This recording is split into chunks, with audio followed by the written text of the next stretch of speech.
찬송가 289장으로 찬송하겠습니다. 289장 찬송입니다.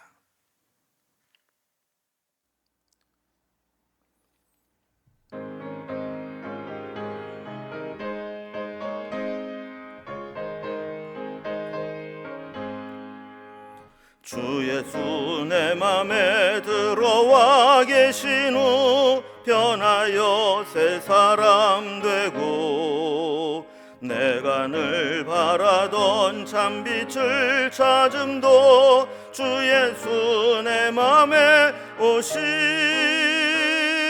주 예수 내 맘에 오심 주 예수 내 맘에 오심 물밀듯 내 맘에 기쁨이 넘치문 주 예수 내 맘에 오심 주 예수 내 맘에 들어와 계신 후 망령된 행실을 끊고 머리털보다 더 많던 내 죄가 눈보다 더 희어졌네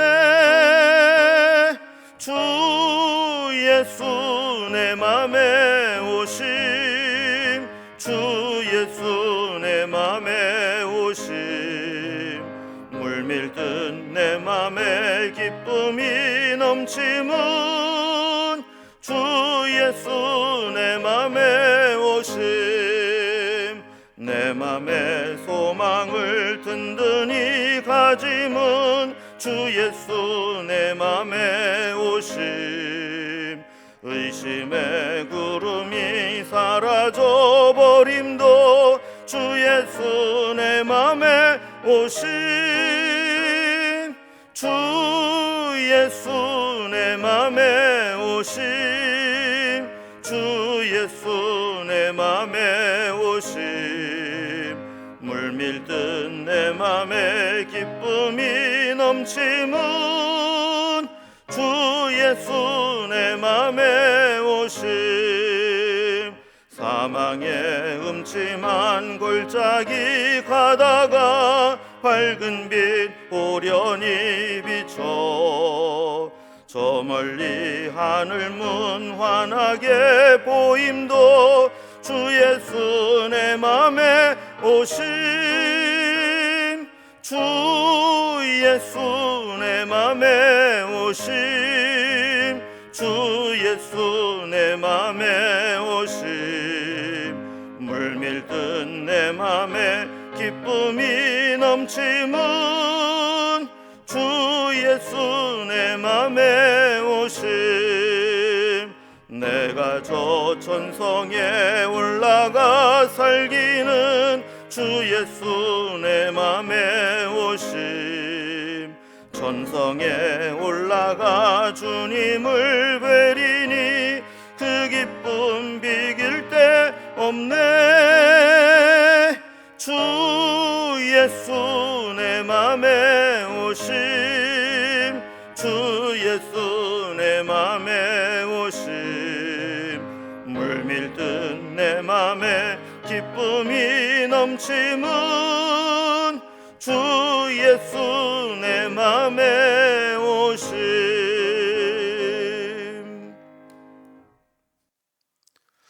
하나님 말씀은 누가복음 19장 1절에서 10절까지 말씀입니다. 누가복음 19장 1절에서 10절까지 말씀을 봉독합니다. 예수께서 여리고로 들어가 지나가시더라. 삭개오라 이름하는 자가 있으니 세리장요 또한 부자라. 그가 예수께서 어떠한 사람인가 하여 보고자 하되 키가 작고 사람이 많아 할 수 없어 앞으로 달려가서 보기 위하여 돌 무화과 나무에 올라가니 이는 예수께서 그리로 지나가시게 되밀어라. 예수께서 그곳에 이르사 쳐다보시고 이르시되 삭개오야 속히 내려오라. 내가 오늘 네 집에 유하여야 하겠다 하시니 급히 내려와 즐거워하며 영접하거늘 뭇 사람이 보고 수군거려 이르되 저가 죄인의 집에 유하러 들어갔도다 하더라. 삭개오가 서서 주께 여짜오되 주여 보시옵소서 내 소유의 절반을 가난한 자들에게 주겠사오며 만일 누구의 것을 속여 빼앗은 일이 있으면 네 갑절이나 갚겠나이다.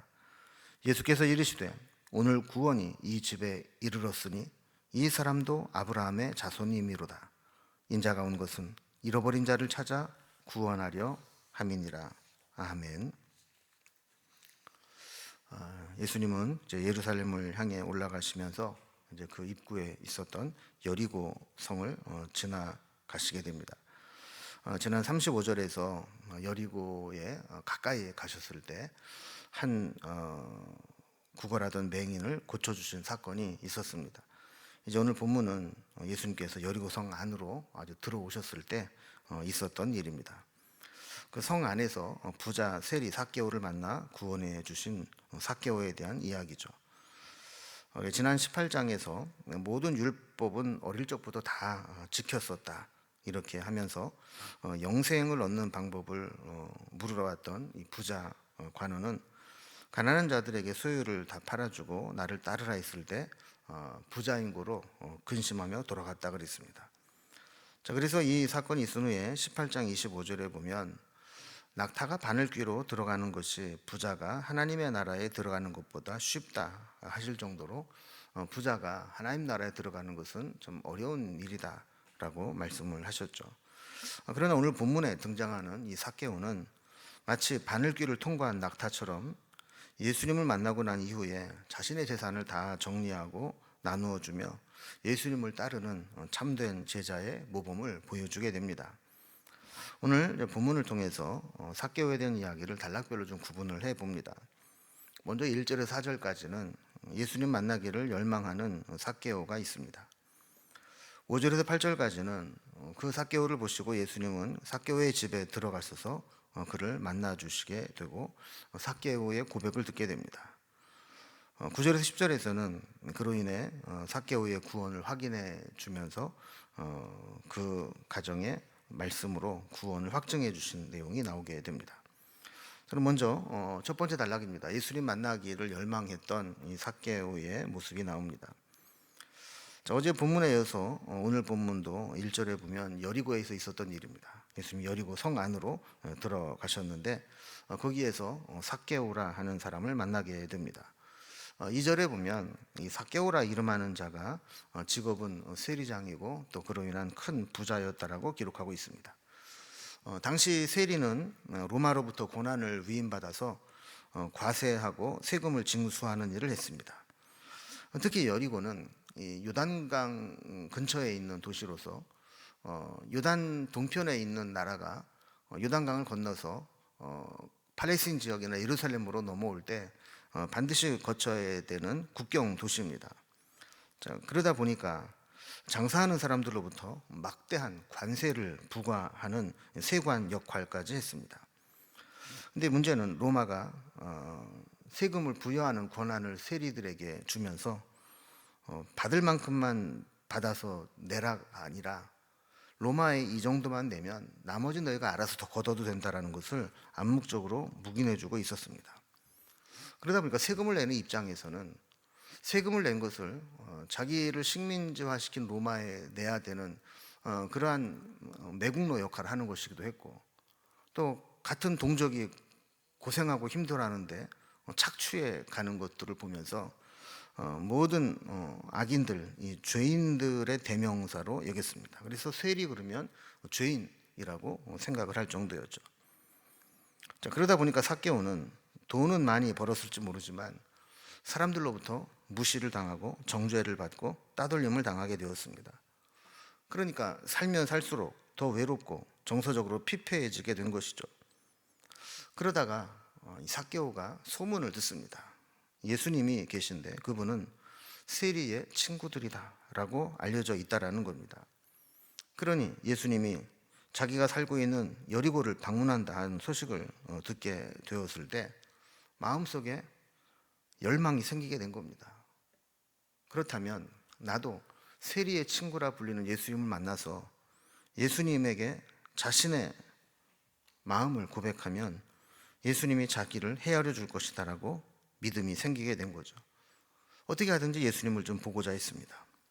그런데 문제가 있었습니다. 3절에 보면 그 예수님이 어떤 분인가 하여 보고자 했지만 먼저 앞에 와서 자리 잡은 사람들이 많았고 또 삭개오는 키가 작아서 그 사람들 넘어 있는 예수님을 볼 수가 없었습니다.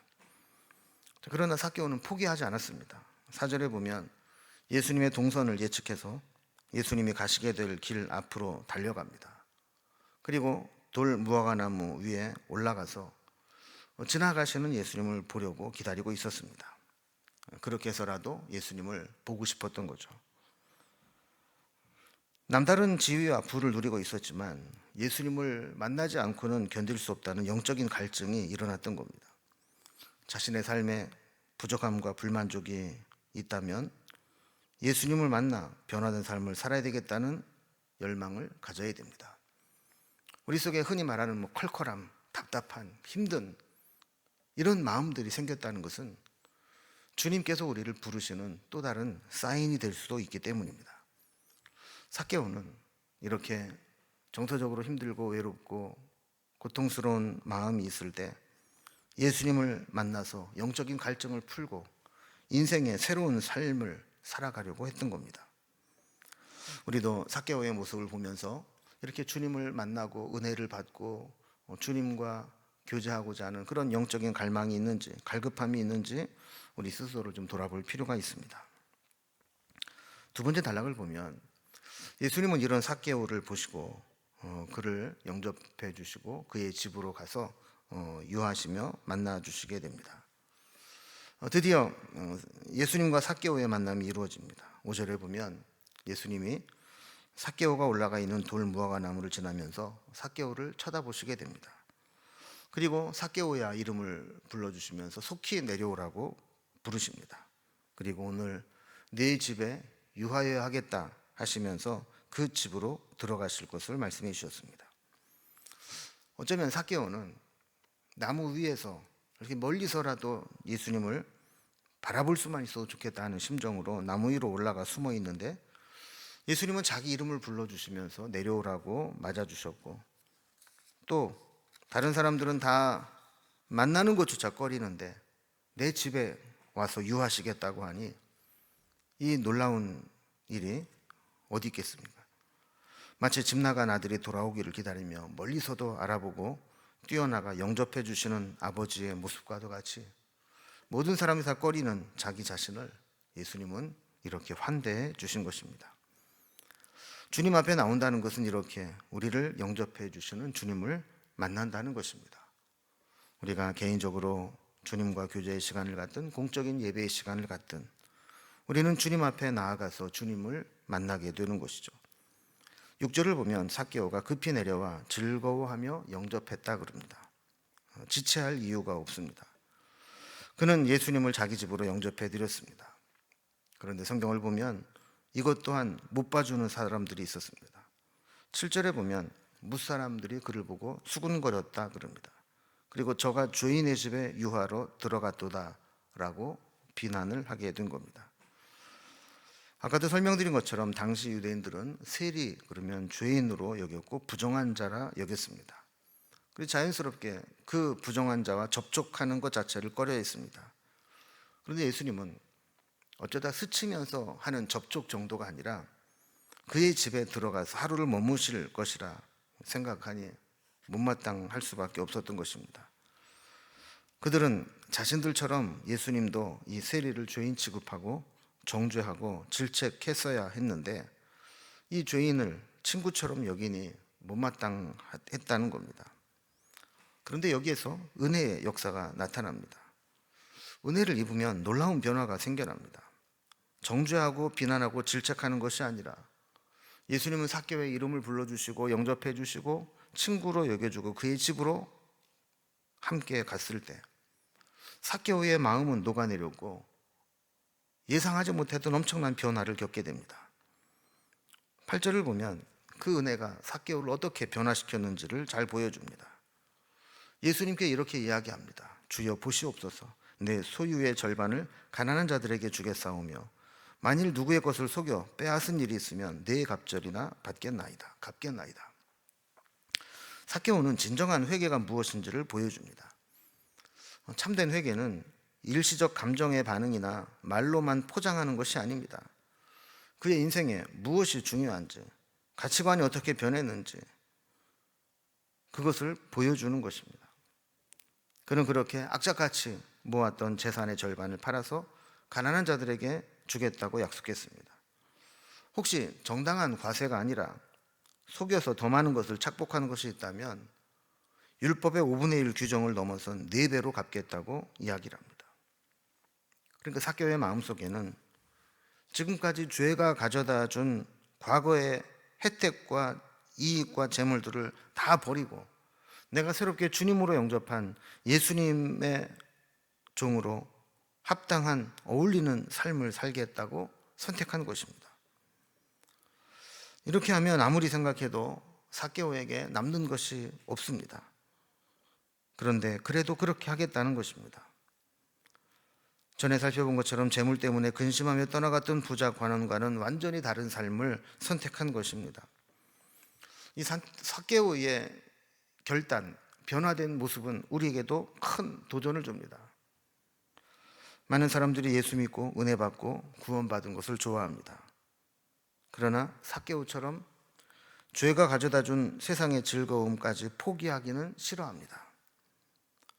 굳이 포기하고 변화되기보다는 양다리를 걸친 채 둘 다 누리고 싶어 합니다. 이건 어떻게 보면 진짜 회개가 없다는 것입니다. 우리도 진짜 회개했다면 우리가 새롭게 주님으로 모시고 있는 예수님이 원하시는 삶으로 변화된 모습이 있어야 됩니다.